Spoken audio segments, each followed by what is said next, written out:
Good morning, Olga. Welcome to our deVonk chat. Thank you so much for agreeing to have a discussion with us today. We've come quite a long road together. We've known each other for quite some time. Yes, we do. And I just want you to please introduce yourself and tell us a little bit more about what you do. I am Olga Brink. I'm a mother of 3, actually 4, including my husband.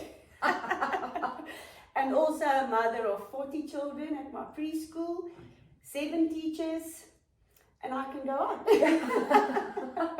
Wonderful. And you are apparently celebrating your 3rd birthday this year for your preschool. Very exciting. I think.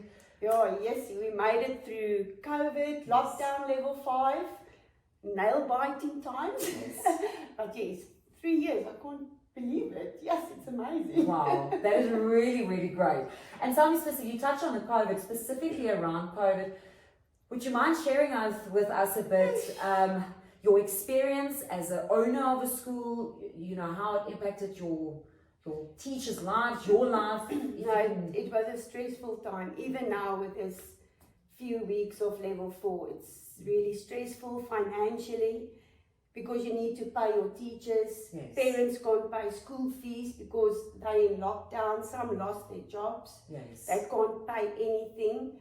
So it's stressful emotionally, financially. Yes. It's tough. But you made it. We made it. Yes. And you want to elaborate a little bit? Strong.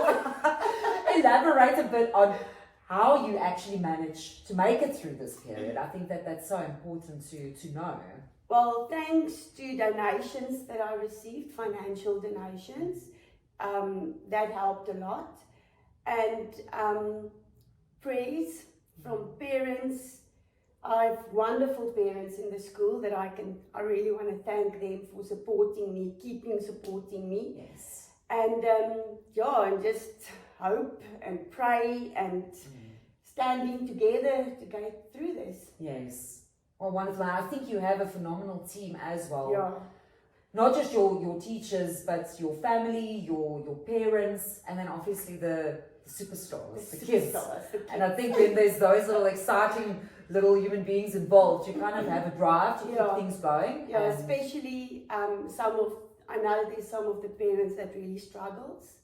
So just to help them, yes, to know that the kids are cared for, yes, and you get food and stuff like that. Yeah. That's most important for me. Well, I take my hats off to you. Not just because you're a teacher and the owner of a business, but in education as well.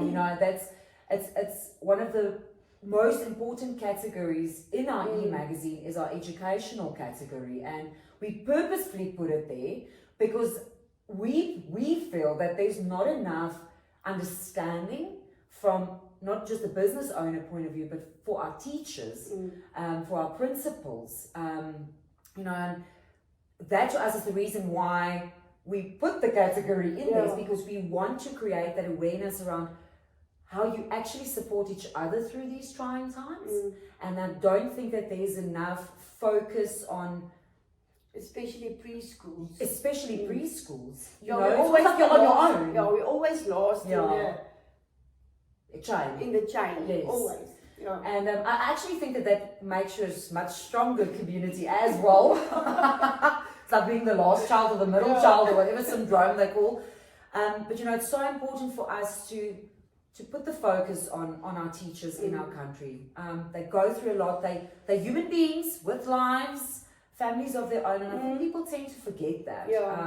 So again, thank you, for elaborating. I'm getting to a few more interesting questions here, and I would love for you to share with us, what is the life like in a day at a preschool? Absolute chaos. Then the parents drop the kids off and they know nonetheless. Especially now, the parents aren't allowed to go into the school because of COVID. So they drop them off in front. The first thing they do, they run into the school. Some cry into the school. And it's just playtime, chaos at the back. then it's porridge time, and then there's porridge all over the school, all over the tables, all over the children. Yes.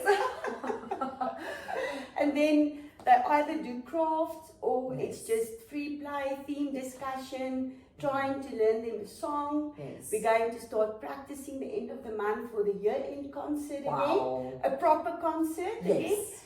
And it is just, and the best time for them is playtime outside. Yes. Where they can just run And play in the sand, Yes. get dirty, that I love.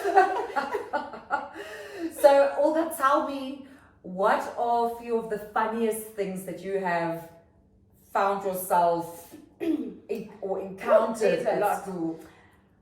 Firstly, some of the children can't pronounce my name. They can't say Teacher Olga. Yes. So I go for, they call me Kaka. There's actually 3 of them. Oh, one of the students started with that a year back, Teacher Kaka. I even got a birthday wish where she's like, happy birthday, Teacher Kaka. So that's always the best part, and I'm like, okay.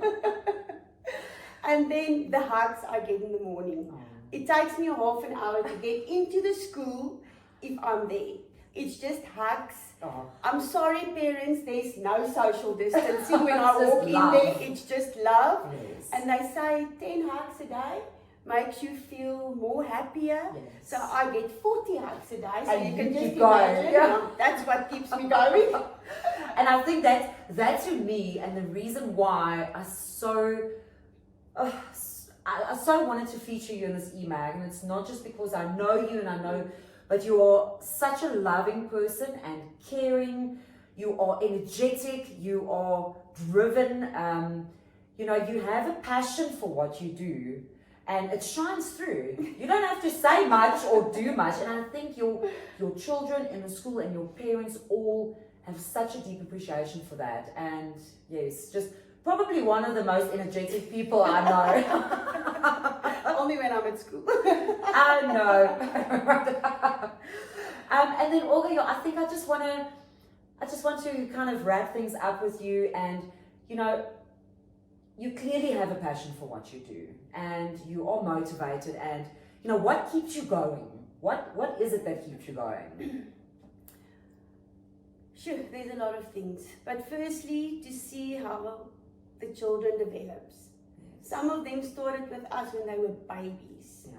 And they're with us up until now that we're 3 years old. And it's amazing to see how they started when they were the small, little, cuddly, and now they already Little grown-ups. Little grown-ups having their own way, and they can have a proper conversation with you. Yes.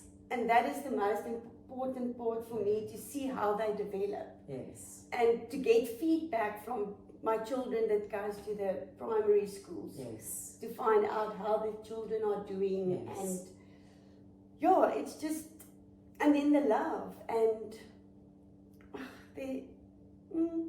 So many things. there's so many things. Yes. It's just, education is important for me, especially for them at this stage that we're in. And COVID is playing a big role in it, because we can't actually do what we want to, but we try our best. Yes. Wow, and that is absolutely phenomenal. I take my hats off to you.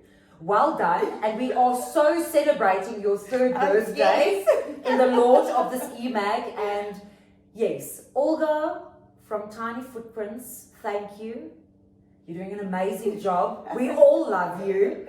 And thank you so much for chatting with us today. We really appreciate it. Thank you for the interview. And then also I just want to thank my teachers, because without them, we won't be where we are today. And also my parents, and then my little kiddies at school. Shout out from Teacher Olga. Shout out from Teacher Kaka, aka Teacher Olga. Thank you everyone, and thank you Lee and deVonk for this amazing opportunity. Most welcome. So we're going to celebrate our 3-year birthday. Yes.